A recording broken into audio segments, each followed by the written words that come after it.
want to intro? Nope. Okay. Hey, you can do it. Okay.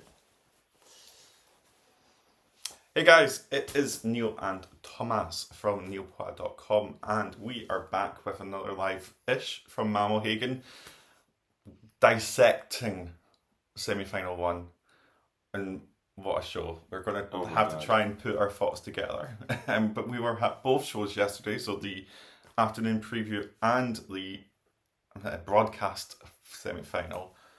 Oh, it was so good. Like, fantastic from the offset. Like, you got to remember there's Petra Mede there. Marlene was really good. The stage was beautiful. Yeah. But yeah, I guess we just get stuck in. Should we just go in order of performance? If you can remember the order that they performed in, then yes. We'll go from memory. So first off, we had the opening introduction act by Eleni, Eric, and Chanel. Yeah. Fuck. That was insane.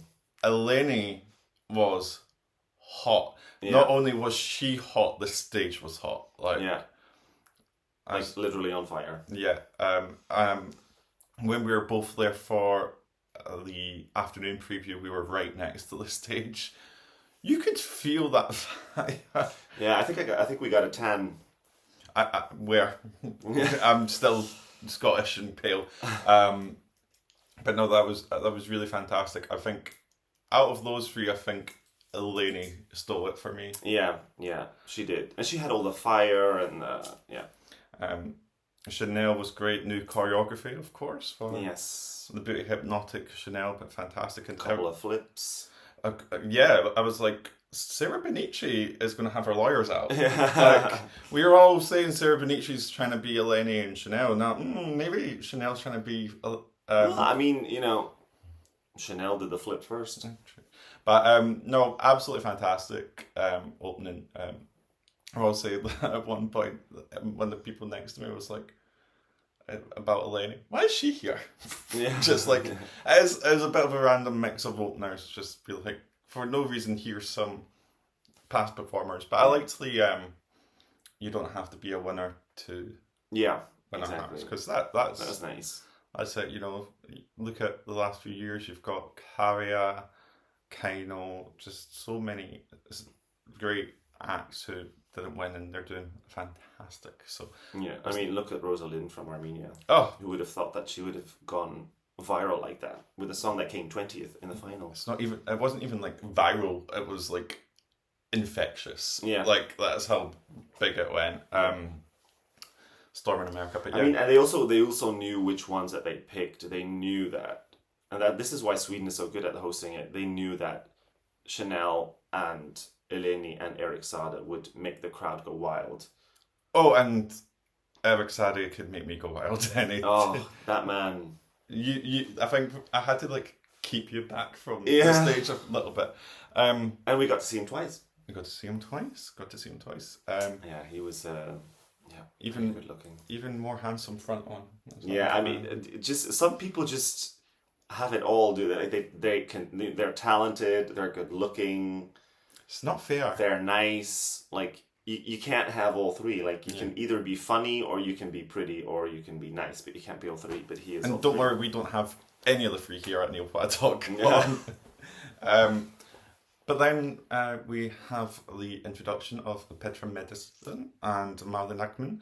Now I've got to say that the live show went nuts for Petra, and you can hear it. I did watch the start of it back, because I just wanted to see how that sounded, and my God, the gays were going crazy for Petra. And no wonder, she is an icon. And it is really nice because she has been able to see her back. I felt like she was almost more natural than in 2016, because obviously the teleprompters are huge now, so there's no cards that she's reading off of. It felt more natural on screen, but she's still got the same wit. The grinder joke. That cracked me up. I also just really love one of my favorite. This was in the rehearsal, but it wasn't in the live show. when they went to the turquoise carpet montage, she was like, and the buzz on social media is telling us this is the best turquoise carpet there's ever been. Just that sort of self making fun of the organisation. That's what I love. And it was just done so effortlessly. But yeah, that was. I think Petra probably got like a louder cheer than most of the artists when she came on. I feel like Petra. I feel like, no disrespect to Marilyn. Is it Marilyn? Marlene? I don't know how to pronounce it. Sorry, you're not watching unless you're busy. I feel like I wonder if the reason why there is a co-host for Petra is because she was ill for a while. Because Maybe. I don't think she really needs it, unless it's to fill the running around the fact that she's into. But she's fantastic. Malin is fantastic. But I mean, she did 2016 with Mons, so she didn't do that one alone. She did 2013 alone, I think. Yeah. But I feel like if you do want to have those moments where a host gets ready to talk to the public, talk to the audience, but they need someone in the green room. So you're always going to have someone in the green room. I think in 2013 they I don't remember. Yeah, Eric Sade was in the green room. So even though he didn't actually host on stage much, but you do need that. But I really liked the two of them together. I thought they were very natural. And you know how the hosts always make jokes and like some years you're kind of like cringe. Yeah. But they both just did that very, very naturally. Edward Duffsillian, I love you. Yeah. You're fantastic, and we can't wait to see what you've got prepared for us. I suppose we need to get into the acts. Let's think about the first four. So we started off with Cyprus, Serbia, Lithuania, and Ireland. We need to take a moment to discuss the Ireland of everything. Look, we just watched the actual TV performance on YouTube just before we started recording this video because we hadn't actually seen it yet, or I hadn't seen it. Maybe you had yet. I saw it last night. You saw it last night. I hadn't actually seen it because I'm sleeping in a dorm, so I thought like I'm not gonna keep everyone awake. We're polite. Yes, well, and we both just had goosebumps watching that performance, and I had goosebumps in the arena as well, just hearing the crowd reaction, both yesterday afternoon in the afternoon preview and in the live show. It was just the crowd went absolutely bonkers. I'm getting goosebumps just talking about it. You can't see it, but Thomas can see. I mean, we don't have to tell you what it looked like. You guys probably saw it as well. You probably watched the semi-final, but it was insane. The vibe in the arena, you could just feel that every single person in that arena, well, apart from that guy that said he hated it. Oh yeah, there was a guy who was like hates Ireland, so hail it. You didn't talk to him anymore after that. No, I'd already taken his photo, so I was like, I can't delete it. But other than him, I think that every single person in that arena just stared at that performance, mouth open, and was just completely rooting for Ireland to qualify.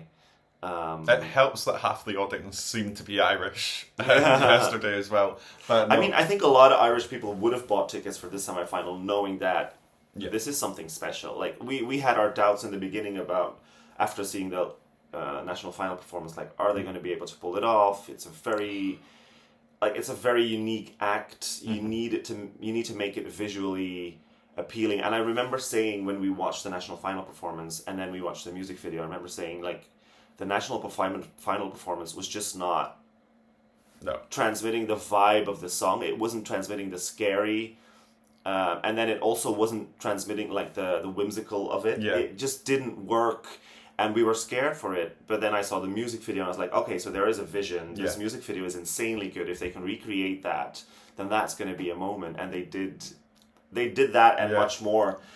Like when we were just watching the video, I said to you, like, that dancer, although hot, is scary as fuck. Yeah, that guy was scary. The makeup, the prosthetics, the whole everything just works perfectly. But you needed it to be scary to actually believe the entry. The thing that we get from Ireland here that we haven't had from Ireland in I can't think of ever.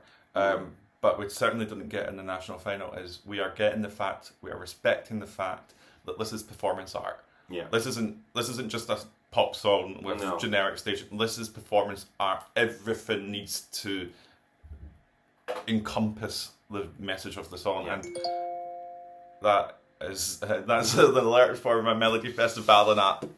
We will do that. But yeah, just everything encompasses that vibe of this performance and the art and the story and absolute perfection to the graphics that are on screen, especially with the old Irish language. Yeah.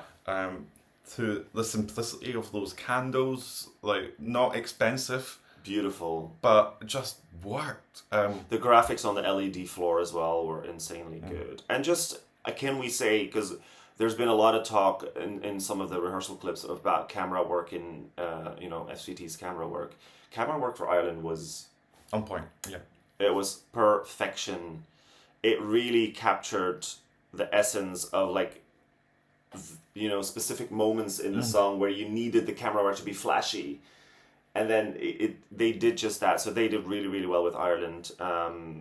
It was just also, like, I love the graphic in the end because she does like they do like the Avada Kedavra, I seek to destroy, and then it's just Crown the Witch behind them. There's a nice little sound effect as well. It's like almost like a sword being unsheathed, I think is the word. Yeah, I know. But it's honestly just every single part of that just worked. Yeah. Out of that, I'm going to say it, Ireland was my favourite performance. Oh yeah, by far. I'm so rooting for them. I don't have any Irish flags. I've got a myriad of flags, but no Irish ones. But it's just fantastic, and I'm so happy to see Bambi qualify. Leaving it to ninth did stress us out a little bit. I thought for a second they were going to leave them until last because it was the crowd's favorite. I think got an even better response than Croatia. Yeah, and Croatia got a huge response in the hall. We have to say that, but Ireland was just it topped it. And I thought they were going to do Ireland last, and then they did them ninth, and then obviously I thought, oh yeah, because Luxembourg's there. Well, I still had it in my head that Australia was going through. We'll talk about that in a second. But yeah, we have to talk shortly about the other three as well. Yes. Cyprus qualifying. Standard. I will say, puts on a decent show. Yeah. It's a fun song. It's a girl bop. Yeah. People like that. I liked it. I liked it in the arena. I thought like the flashing lights looked really cool because they had minimal staging. I don't think they had a lot of budget, but they made it work on screen. I think because that's the fun thing about having seen the afternoon preview. I was watching the screen next to me a lot in the semi-final because I wanted to see like how it looks on the screen, and it looked really good. Yeah, I do think the only thing I have, there's two things I have to say about Cyprus. One is I don't understand why it's so dark. Like the blue and the bluey green light color, it still just feels dark. Like I know it's a light, but I feel like there's maybe just like one spotlight missing or something like that. Just something to brighten it up a little bit. But the other thing I have to say is I don't understand the dance break. The dance moves are so funny to me. Like I don't understand the choreography at all. Where it's like. And I'm like, what? Well, if you do it, if you would do it, but then I wouldn't get it. No, I like the dance break. I didn't. It was not phenomenal. It wasn't groundbreaking, but the choreography thought it was fun. The choreography just makes me laugh. Serbia was lovely. Was a bit shocked that it did actually qualify. Really? I wasn't. I thought that was an obvious qualifier. Serbia. And I don't even connect with that song much, but I thought that was an obvious one. I thought it was borderline. I kind of just wasn't expecting it at all. The first three qualifiers, but performed really well. The vocal outstanding. And a nice simple stage, and I really like the use of the lighting to mimic things like thunder and lightning and stuff like that. It's getting exciting. Sorry, that was it. What? I'm listening. What are you looking at me for? I You're just literally doing this. You're talking, and a second later you're doing this. You didn't get the joke. No, I didn't. Thunder and lightning is getting exciting. Oh, they've made that joke a couple of times since he performed. But no, I think Serbia was really good. I don't It think looked good. I don't think there's much else we can really say. It's a standard ballad performance, really, isn't it? Yeah, I mean they had the prop, which obviously made it look nice. It's just one of those songs. Because I was talking to some people, or we were talking to some people yesterday as well about Serbia, and I just said like Serbia has never really fully grabbed me with any of their songs except Constructa, because that was so out of the box, and I loved that song. It got stuck in my head for days on end. But this one, just like a lot of their previous songs, it's just sort of there for me. I enjoy it when it comes on. I think it's, I do think that Ramonda it's a good entry. It's a good song. It's a beautiful ballad, but I'm not listening to it. No. But I did know that wasn't, like, for me that was an obvious qualifier. Yeah. It looked good. The staging was good, and Serbia knows how to stage. So. And then we've got Lithuania and my boy Sylvester. Fantastic, just a showman, really. Yeah. Vocal on point, all the visuals on point. Basically the same visuals we saw at Eurovision.lt, but enhanced quite a good bit for this huge stage. Yeah, I think they had more backdrop. Yeah, in this song. It just works so well. The womp womps, as Dude calls them. Just everything about it felt right. I was this was an obvious qualifier. Yeah. We weren't surprised, but we were happy. Yeah. And you could just feel also the atmosphere in the hall when he came on stage. Yeah. You just feel the warmth and the love for him. You know that people were that's one of the performances that people were waiting for that night. It's just seeing Sylvester perform that song, because it has been one of the fan favorites from the early start of the national final season. So it was really good. Yeah, I had the Lithuanian flag with me. A couple of people did try to speak to me in Lithuanian and got a confused face. But I did confirm that Luktelk is still number one in Lithuania. Yeah, it's a catchy tune. That came out in January, February. Yeah. Still number one. You know what I'd like to say, if you can, especially at his age, if you can make millions of people around Europe sing your song in your own language, that means something. Yeah. Like, it's just, there was like, I don't know how many thousand people were in the arena last night, but like, what, it was like 12, 13,000? I don't know what the capacity is. Like, that's 12 or 13,000 people singing a song in Lithuanian. And I feel like 95% of the arena, or even more, was not Lithuanian, because they don't speak that language. So if you can manage that, like, how crazy is that? Yeah, it just goes to show how pop done right is so good, because it transcends the language barrier, because it's more about the melody and just the harmony of it. And it's pop with a twist, because it's got a bit of a subtle house feel as well.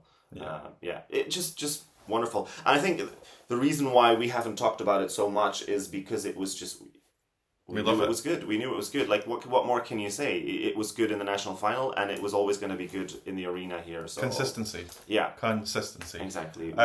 Who did we have next? We had United Kingdom, Ukraine. I think the UK came right after Ireland. Yes. And then, was it Ukraine after that? Ukraine after that, and then can't quite remember who. So let's talk about United Kingdom and Ukraine. And you talk about United Kingdom and I'll Google. You want me to talk about the United Kingdom? Yeah, okay. And then I'll Google. Look, so since we did both shows yesterday, right? So in the afternoon preview, we were in section B, which is like, if you have like the cross, we were sort of like in that corner. So we were like really close to the stage. So we could actually see what was going on inside the box. You saw it last night as well, because you were in front of the stage. I was in the stands on the side, so I couldn't see anything. I just watched the performance before recording on YouTube. And for some reason, it doesn't really excite me. I don't know what it is. I know that people might hate me for saying that, but it just doesn't excite me. I think it looks, but I should say, like, I watched that performance. We first watched Ireland's performance on YouTube. Then we did Croatia's, and then I checked out the UK's. Maybe that's why it doesn't really... It's difficult to stand out after... Yeah. After... It's just because Ireland and the UK, Ireland and Croatia use up the whole stage, and you know they have like faraway shots and stuff like that, and then the UK staging it's like 2/3 of it is in that box, and it just feels a little small to me. There are certain things that I really like. I do like when the camera tilts and they pretend to be falling over. Like those are all nice things. It's choreographed really well. Yeah, the choreo is good. And let me emphasize that I really do love this song. I love Ollie Alexander. I was a huge Years and Years fan always. It won't go down in my ranking, but I feel like on screen it didn't look as big as I expected it to be. I preferred seeing it in the arena than seeing it on the screen. I also appreciate the fact that we got really good pyro at the end, just when finishing on in the big bang, which the first time we watched the performance scared the shit out of us. Yeah. So I was really glad that we were expecting it the second time. Also, kudos. I don't know if many people watching noticed. I didn't notice in the arena until afterwards, and someone texted it, and then I can see it in the video. But his mic pack falls off during the song whilst they're in the box, and for the rest of the song he's holding it in his hand. You would not be able to tell that anything was wrong. No. It just carried on like a professional. It didn't look like anything was bothering him. Fantastic. That's how you do it. Do you know what my favorite part of the performance was? Seeing it on the screen was the part where he gets out of the box. Yeah, that looks with good. the dancers, and they're basically facing the backdrop, right? Yeah. So you can see the crowd behind him. That's my favorite part because it just sort of uses up the stage more. I love the 360ness of this stage, actually. But next up, some good use of the stage, Ukraine. Yeah. Right. Ukraine, when are you ever going to send bad staging? No, they can't. I think they physically can't send bad staging. I don't think it's possible.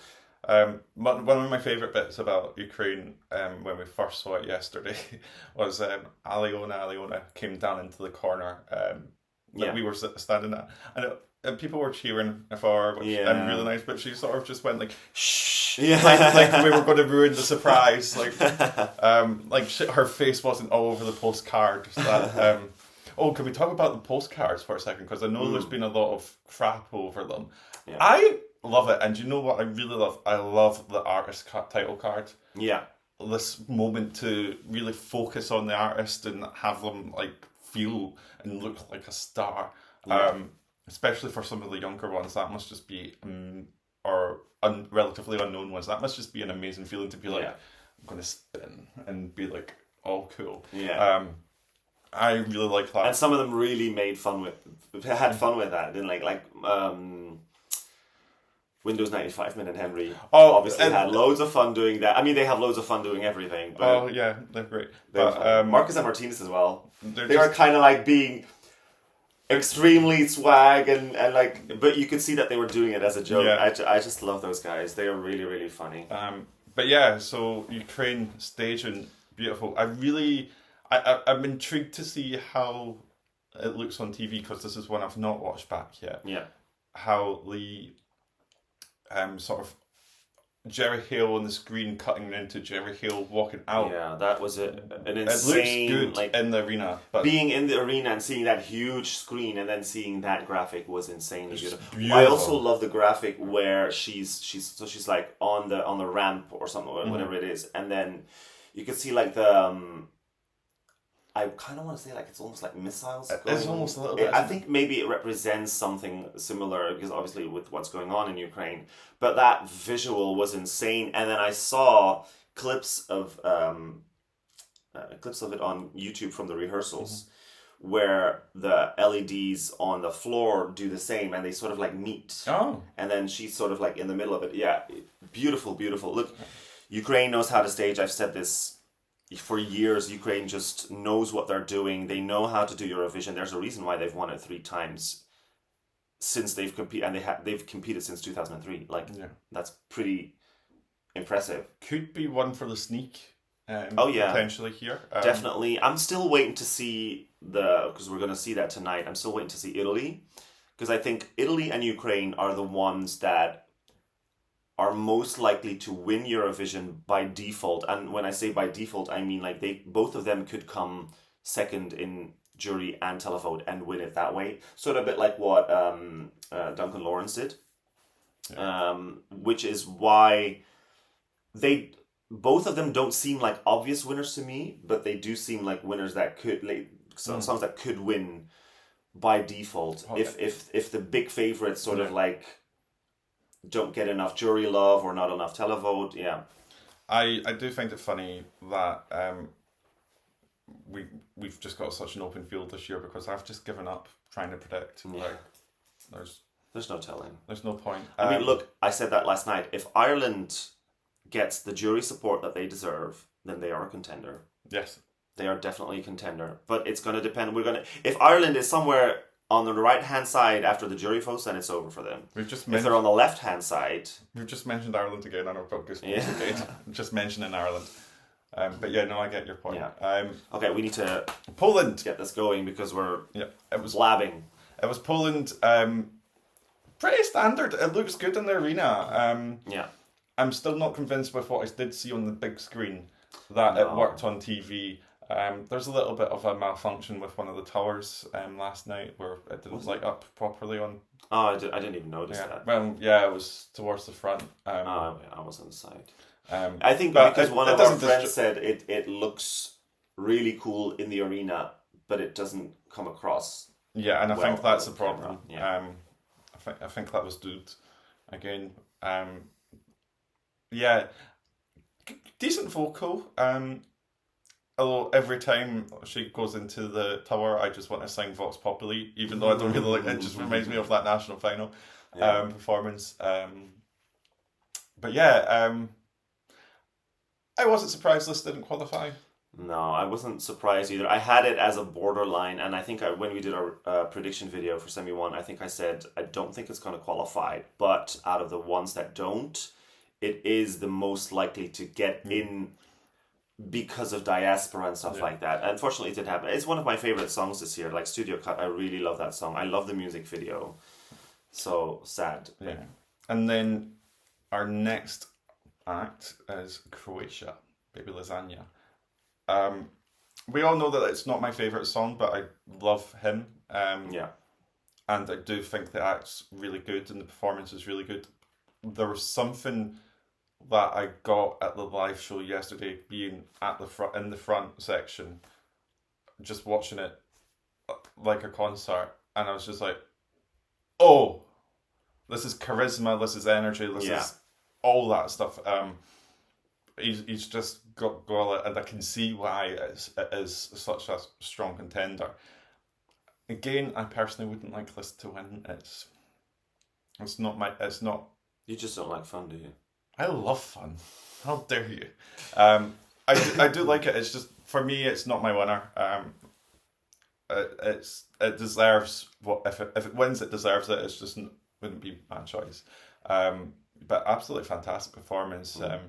We watched that one as well, and you can just the amount of the energy is just and just the crowd singing along with that one. Yeah, there's been a lot of investment in that as well to get that amount of pyro and smoke and all the rest of it. So really, really good going there. It's good that they went all out because it needed that. It wouldn't have been the same without all that. And I don't mean that some songs don't need pyro, and I'm not saying that it really needs it to score well, but I feel like the energy of the song and his energy, it needs to be matched with an actual fiery performance, and they did just that. So they did really, really well. Yeah, like I said, the crowd was singing along. And funny thing, I went out for drinks the first night that I was here before you were. Met a couple of guys, and we were talking about Eurovision, and one of the guys said, "Oh, I wanted to go to Eurovision, but the tickets are so expensive, and I had a spare one, so I sold it to him half price. He had never been to a live show either, or like he'd never been to a Eurovision show.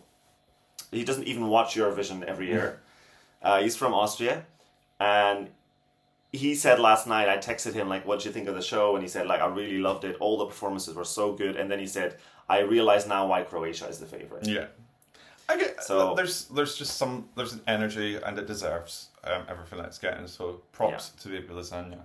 So the next four, I want to make sure we talk about the non-qualifiers from this side, because I want to give them a special shout out. But the next four are Iceland, Slovenia, Finland, and Moldova.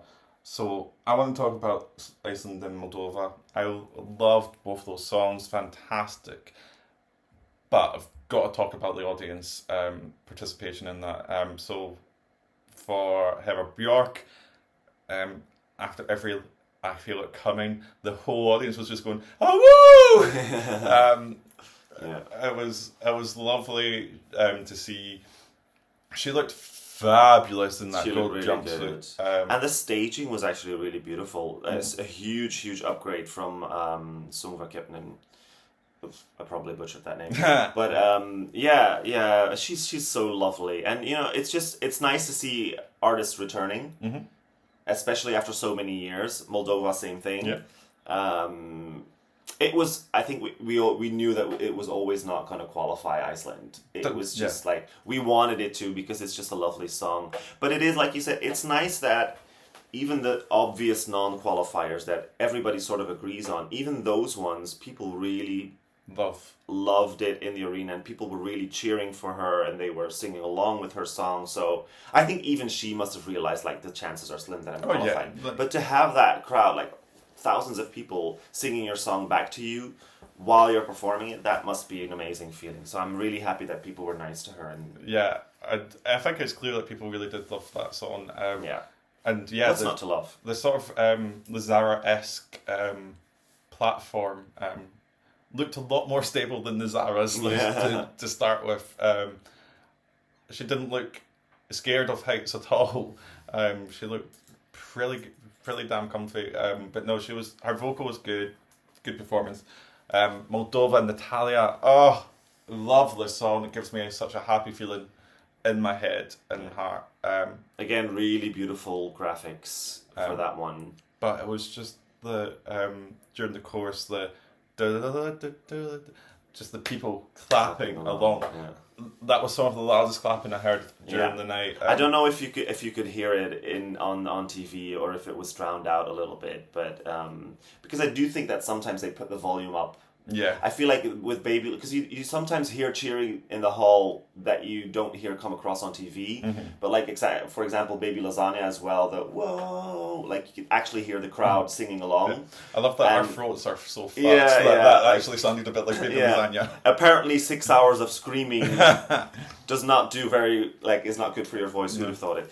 But people were really, like you said, they were clapping along with Moldova. And another returnee. So she looked stunning. The vocals were beautiful. I actually preferred the fact that she was alone on stage and she didn't have those like girl band backings. It's quite funny that a couple of people I was with in the arena thought the complete opposite. Really? But no, I agree with you. I was like, no. They looked like a girl band in the national final. That didn't make sense. The only thing I missed is I missed the Hunger Games-esque drawing the bow from the back. Yeah. That would have been a moment. But fantastic. So Hera and Natalia, props. Love you. Kung, he's back at it with the hearts. But yeah, no, absolutely fantastic. So we've got to talk next about Slovenia. Okay, this was a shock qualifier for me. Yeah, not in the fact that it's bad. A lot of people around me when Slovenia qualified were going like, "Ooh." Yeah, not that it was bad at all. It was really a fun, nice performance. It just loses me some like I find myself drifting out of it and then being like, "Oh, I'm not paying attention," or in the case of being in the audience, staring at these pretty fit guys, and then realizing I'm not listening to the song. Yeah. Staging wise, simplistic, but the lights show works. Yeah. Worked really well. I mean, a bit the same with Cyprus, really. It's just simple staging, but with good camera work and with good lighting, it worked on TV, I think. Insane vocals. Those last high notes, and she does a lot of them, and she does a lot of long ones. The fact that she hits every single one of those notes is impressive, and I think maybe that is also part of why she got through. I would be surprised if she didn't come 10th or 9th. Like that's because of the jury. No. I mean, like in the semi. Oh, I feel like she got through like 10th or 9th. I feel, or at least that's my guess. So I don't think we should expect a lot from it in the, or maybe with the juries in the final. Yeah, I do feel, it doesn't really, I've never really connected with the song. It's just, it doesn't really have a hook that makes it memorable. I think if I was watching the music video, it's fine because the music video is stunning. Yeah, beautiful. But just something's missing from it for me, and it just doesn't hook me in for that 3 minutes. Yeah.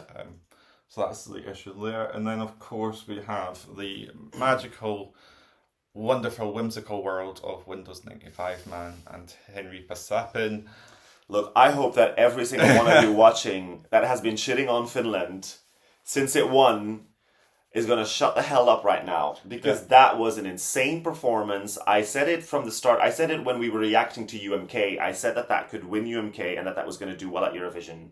There was no way, in no universe, was Finland not going to qualify in an all televote semi. And let me tell you, I don't know if you heard it on screen, but that was, along with Croatia and Ireland, the biggest cheers in the hall. People loved that. I mean, people love pyro, of course, but you know what?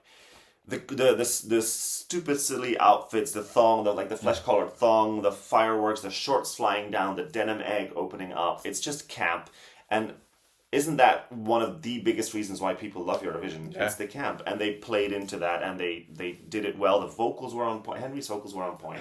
So I watched this last night afterwards as well. Henry sounded hella good. He's underrated as a vocalist. Yeah, we all know I'm not the biggest fan of the actual parts Windows 95 Man does. Yeah. That takes me out of it, but I am all about Henry and his vocals, and they were stunning. And I did like that they kept the same staging, but they refined it. So that's one of the reasons I watched this one. I wanted to see how the sort of camera tricks worked out. And there was one moment where there's just someone with a big hat who was obviously meant to be there to like hide the modesty. Yeah. And I was just like, Gustav? But no, they did it really well with the lighting, the smoke machine, the cameraman. I like there was a moment, I don't know if you see the entire thing on screen. I think probably not. It probably cuts to him.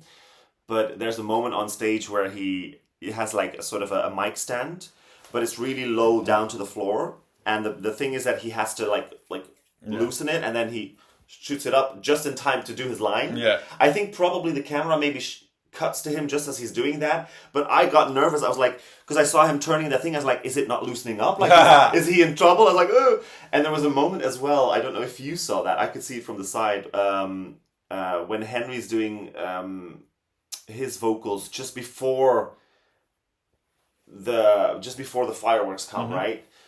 So the shorts have flown down, and he has to put them on, and he was struggling to put them on. Like he put his foot in, and he was sort of like going like this. And I was like, oh my god, I hope he gets it before the camera cuts to him. He did get it, but he was like, whoop, close it, and then but it was fun. I think there's something fun about watching a performance where you're also watching it being like, this could go wrong. Yeah. Like, was that meant to happen? Or you could be like, that all these things have to happen within like seconds to work. The cameraman trick is like, if it's 2 seconds out, we're getting full crotch exactly on the screen. So I think you also watch that with a little bit of anxiety, a little bit of like, ooh, what's going to happen? Like there's almost an excitement of we're really going to see something amazing, or this is going to go wrong and be equally amazing. Right, we're coming to my biggest upset of the night. My biggest upset as well. Australia. Oh, Azerbaijan, Australia, Portugal, and Luxembourg. So that's our final four. Azerbaijan, I don't get it. You see, I never really minded the song. I do think it's like a lovely song. I think vocally they were very good. I like the staging. It's just the whole thing around Azerbaijan, the situation. I don't even think that plays into this for me, because I just was watching it being like, okay. It felt very flat to me as a whole performance. It's just I the thing is I really love these sort of traditional songs that have like traditional singing. So this was always going to be something that I liked. I'm not saying I love it, but I like it. I like hearing those vocals. I like hearing those instruments in the songs. I didn't really mind the staging. I don't think it was bad. I think it was maybe... I do feel like why you said it fell flat, because we had a lot of crazy stuff before that. But yeah, it's just, for me, it's the whole situation around Azerbaijan that makes it hard for me to enjoy it. Yeah. But I do like that song. I do think it's a nice song. Yeah. But it was never going to qualify. No, not in that group. But Australia, I don't know if... I've seen a couple of people comment on vocals, but I've not seen... The vocals sounded on point. They sounded on point in the arena. There was a lot of joy in the arena for this one. There was so much singing along. There was so much just dancing. And there were multiple like eruptions of cheers in the arena during the performance, not just before and after. Obviously when the... I don't know how you call that instrument. That guy that had like that instrument. Was it a didgeridoo? Was that it? I feel like it was a didgeridoo. Oh yeah, I didn't want to say it because I thought, well, maybe it's just something similar, but something, but the Aboriginal elements went on really well. It was. It just. I thought that was a very smart move to have him on stage, and I got flashbacks to when Gustav brought Pussy West on stage. Oh yeah. Where I felt like, okay, that is the moment where he qualifies, where it's like people loved that, and the arena exploded when that dancer came on stage for Australia. And I think I said that to you after the afternoon preview. I was like, Australia's qualifying. I get it now, because I liked the song before and I was listening to it, but I was sort of scared for it because we talked about not having really seen any live performances, not having had a video, like a music video to know like what are they gonna do. But they really, really surprised me, and I genuinely do not understand. Maybe we do need to look back at the performance on YouTube, but I genuinely don't understand at this point why it didn't qualify. I think we're going to see that it was close. I think we'll probably see that this was maybe one of the ones that was 11th. So if Slovenia was 10th, this was 11th. That could be sort of where the knife drop is for this. But it was a joy to watch. Zachariah's voice is absolutely stunning. Beautiful voice. And sassy. Yeah. Towards the cameras, towards the people in the audience, waving. It was... One of the moments that just sticks in my head is the almost guttural scream of, "Come on!" Yeah. And the people were singing along. It was great. It was nice. It was weird. It was... I think this is the first time we've had any Aboriginal language in Eurovision. Because other than Australia, who would bring that? I don't think they've had it before.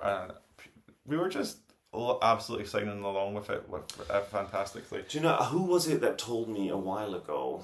I don't know if you were with me, or was it in Amsterdam, where they talked about black people not getting a lot of votes in Eurovision, that there's still that divide. And I was wondering last night when Australia didn't qualify, like, is that it? Is that why it... You skin color? Is that... Like, I don't want to insinuate that... You'd like to hope not, but there could always be something in the back of your mind that makes you question these things. Yeah. Because it's like, it was obviously one of the crowd's favourite. It was obviously one of the best performances Simple. Simple but fun. The colours, The outfits. the Aboriginal art that was and the colours used on the cubes just looked absolutely stunning. One thing that no one's talking about, I loved the fact that they had thought about the keyboardist for his vocal, and they're like, let's just make the keyboard fucking turn. He's not playing it anyway. Let's No, just, I saw that. have that spin. No one's talking about that. That's... It was spinning at the end of the performance as well. Oh, what? Yeah. Yeah. But just great fun. Great fun. Electric Fields, thank you very much for We love competing you. this year. Absolutely fantastic. As you can see, All of that. still enjoying the emoticons. And then we've got the two final. We do also need to talk about Sweden and Germany, but we've got the two final qualifiers: Portugal and Luxembourg. Portugal is another one. I can't get into this. Vocally stunning, but that's sort of it for me. I think it's just one of those songs. There's a certain type of Eurovision fans that love these kind of like really soft, melodic, traditional entries. I'm on the fence. Like sometimes I really like it, sometimes I really don't. That's it. I have loved some of Portugal's previous entries, and then I've also been kind of like, this falls under the latter category. It's not a song that I listen to. And I think I said this at some point in one of the reaction videos where I feel like Portugal is sort of doing the same thing over and over and over and over again, especially after Salvador Sobral's success, which, by the way, I loved. But I feel like they haven't really come up with anything different since then. I did love, however, Conan Osiris, was his name, I think? Blanked. Yeah, I think that was, I don't know what year that was. I think it was 2019, and he didn't qualify. I did like, because that was something different. It was very traditional Portuguese. Oh, was that Telenovelas? Telenovelas, yeah. I thought that was a very good song, very good performance, and for some reason that didn't work. So maybe that's why they stick to what they know. Sort of a bit like what Cyprus is doing as well. They stick to what they know. I do need to disagree with you a little bit on here, because other than this, for the last 2 years we had some great songs from Portugal. Saudade by Maro being one of the best songs of 2022 in my opinion. Did not vibe with that song at all. It's a slower song, and we all know how I feel about slower songs, but it's just, there's something just gorgeous about it. And then obviously we had Mimi Cat with a Curaçao. That was so much fun. Oh, Mimi Cat, yeah, sorry. Yeah, okay, sorry, Portugal, you did do. But you see, that's I prefer that Portugal. Yeah, I prefer love the Curaçao. Yeah. Susie, come on. It didn't do well, but like, great song, great energy. And that's a different side of Portugal, where they're also being very traditional, very Portuguese. They sing in their own language, but it's something different than always that slow thing. Like, sorry, Saudade. I know that a lot of people love it. I do not like that song at all. I don't like that performance. It makes me fall asleep. I'm sorry, I just don't like it. I will, however, say with this year's entry, even though I don't vibe with the song that much, the staging was very beautiful. I think they were one of the only ones that did that so far, like all white staging, all white lights. I thought that was beautiful. Her vocal was insanely good, and I was not surprised to see Portugal qualifying. I thought like this felt like a safe qualifier to me, especially after seeing it in the afternoon preview. I was like, yeah, this looks good. I think the thing that I was surprised about with the qualifiers more than anything is the fact that both Portugal and Serbia qualified. I sort of thought it would be one or the other. But we do then have the argument of they are two of the only ballads at this point. So maybe people wanting to vote for something that was a little bit different from everything else. We don't know what goes through the minds of Europe. Yeah, we've said it 100 times before. Like, there's so much up-tempo stuff. Like, the ballads were always going to stand out. Yeah.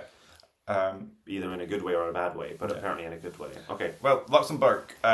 Let's do Luxembourg, Germany, and Sweden. Luxembourg, great vocals. The lighting is really, really good. The dancers are beautiful. Good choreo. Good choreo. What the fuck is that backdrop? what the fuck is your LED doing? What is It's like that tiger? It should be like the panther or something, or the tiger, or what was it? Yeah. Yeah, it's so badly rendered. Also, why does it say fighter 20 million times, but not in a way that actually fits the timing of the song? It just randomly says fighter. I get rid of the backdrop, and I'm happy with this. Yeah, I do feel like I do prefer the performance in their national. Yeah. What I do prefer is that I'm really thankful that there's a lot more productive use of the French part. You know, the really quick part at the end of the chorus. It doesn't feel like it's been rushed or anything like that. It feels good. It feels good. It doesn't feel like it's been missed out or anything. And I also like that it sort of goes dark and like strobe at that part. That fill it well. But yeah, the back. So I was in section C last night, which is right in front of the stage, so you can just see the whole backdrop. You can see what it was just so stupid to watch. Like, you've just got this fucking panther or whatever animal it is, and it just takes you out of the performance because you're just like, what the fuck is that? But I think that probably wouldn't have come across like that on the camera. Though. Yeah, but because you don't see the backdrop the whole time. Obviously, you were looking at that the whole time because you were looking at the performance, which is right in front of you. Obviously, it's a TV show, but we can only comment on. Yeah. I was on the side. I didn't mind it that much. I don't think it was. I don't think it was bad. I don't think it was good either. But I feel like this is the kind of performance that would have probably done well with simpler staging.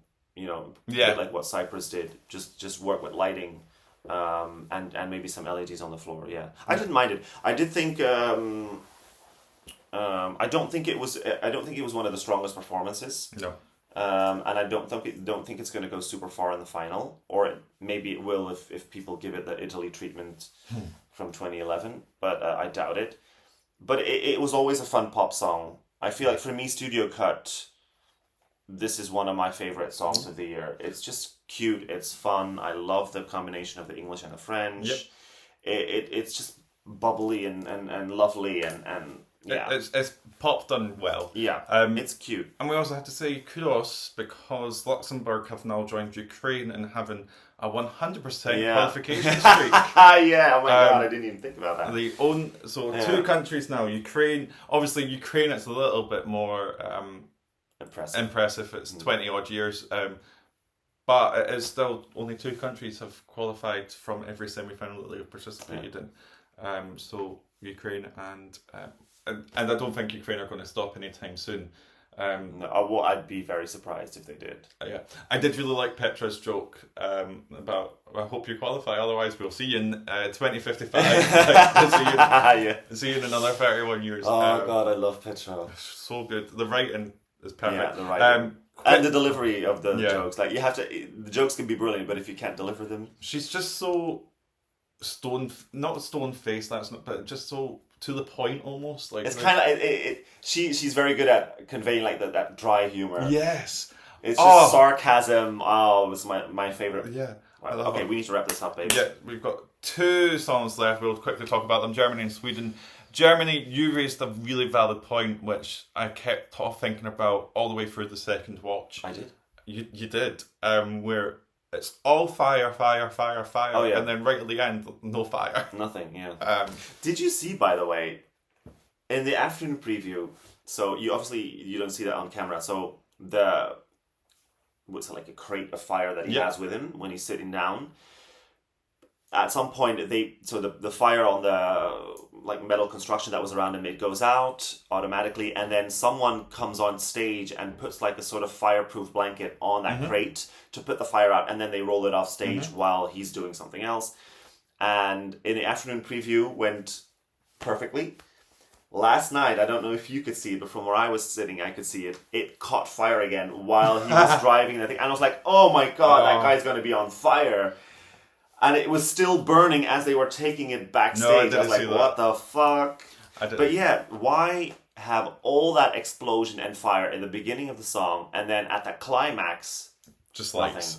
I mean, you could have had some fireworks at least. Yeah. What I will say though is, Germany, thank you for giving us some solid staging actually. Yeah, wow.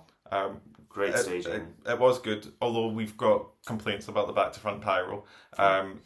We're your fans. We're always going to have complaints. What do you want from us? It's not complaints. It's just constructive criticism. feedback. Maybe they can change it for the final. But no, overall as a package, it really worked. Yeah, and then and vocal, fantastic. Oh my God. Although I do have to agree, Stacey, our friend Stacey, said this in the group chat on Monday from the evening preview, when Isaac, instead of saying shit, just goes like, yeah, it just like jerks his head.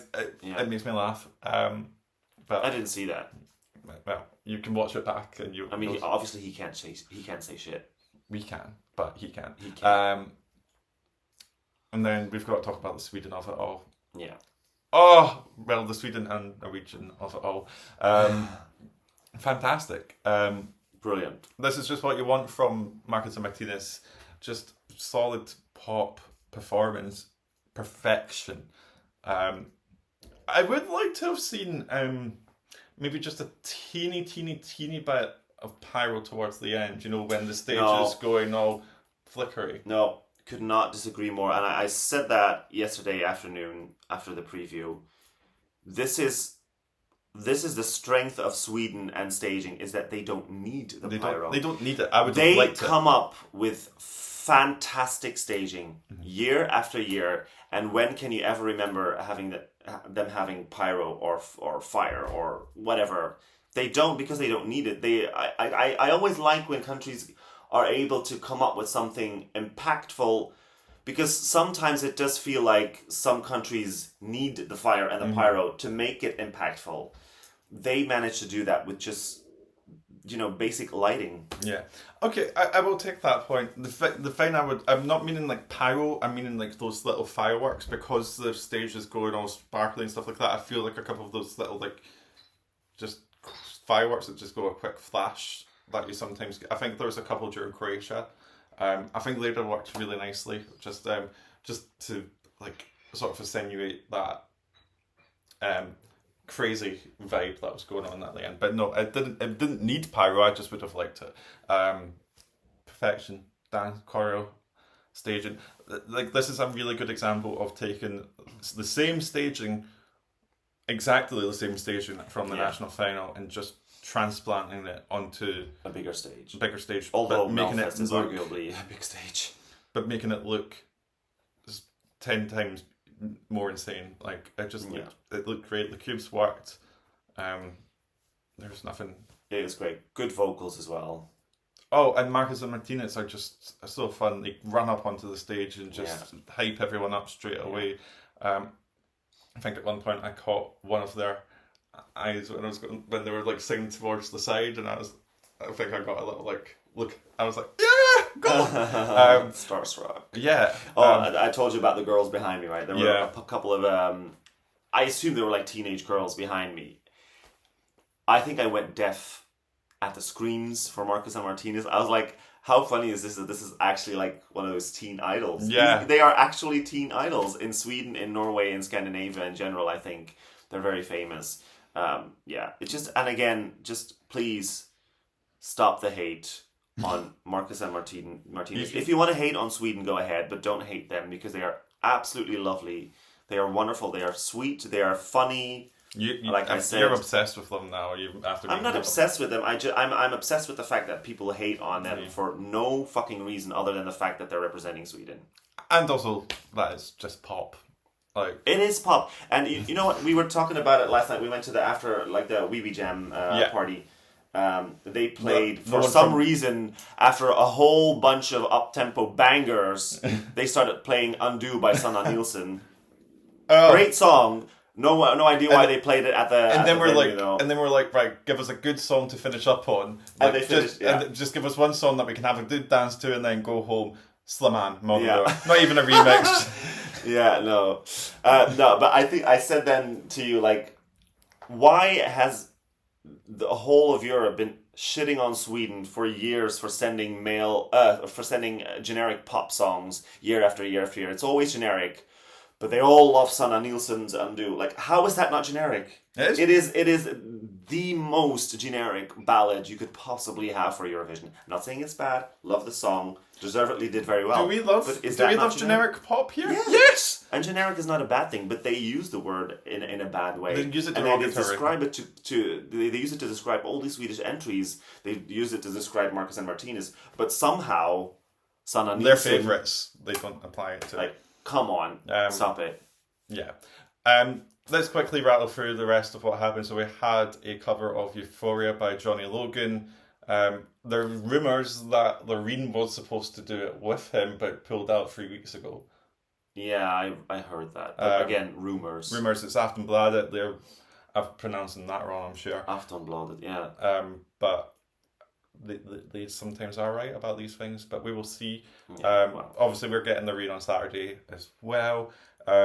We then had Benjamin Ingrosso. None of the songs I knew, but my God, it just looked fantastic. So did he. Sounded fantastic.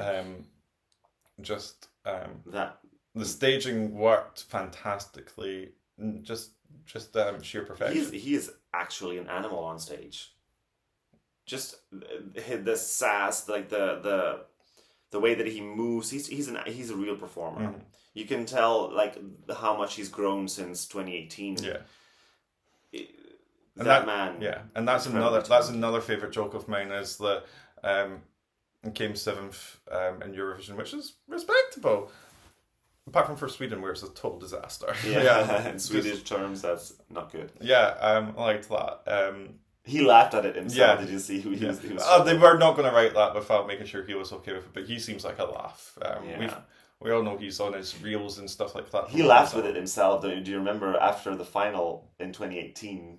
A couple of days later, he posted a picture, and I think it was him in front of a field, and there was like one cow behind him, and he said Benjamin Ingrosso with all of his televoters. Yeah. Well, here's another thing I liked. There was 21 people on stage for Benjamin Ingrosso's performance. The same number of televote points that he got. Yeah. Coincidence? I don't think it's a coincidence. But no, I do think great show. Yeah. The green room being in the stage worked really well. This is sort of like that halfway point between what they wanted to do last year with the X Factor style qualifiers and still keeping the green room, because you can see that they've got all the cameras on stage. They were able to do a 6-way screenshot. Yeah, I like that actually. That was a nice touch. Yeah. And also they cut really quickly out of it so that you didn't see too much disappointment and stuff like that. People are complaining, of course. People do. Thomas is going to go on a rant. No, I'm not going to. But no, great show. Yeah. Absolutely fantastic. And I kind of want to say I told you so. I knew that Sweden was going to pull it off. Like, we can whine as much as we want about the fact that there was no public at the turquoise carpet and stuff like that, and that Eurovillage is smaller and stuff like that. But again, consider the circumstances. Consider the budget. Yeah. And the show, well, I think the budget went to the show. Yeah. But look at also, you can already see the difference between 2016 and now. Because even in the number of dancers, we've got 12 dancers total, whereas they had dancers on dancers on dancers for 2016. There is no money anymore, and the whole of Europe's in a financial crisis. You know, there is no money. Of course, things are going to feel smaller, but what Sweden are good at is making it feel big.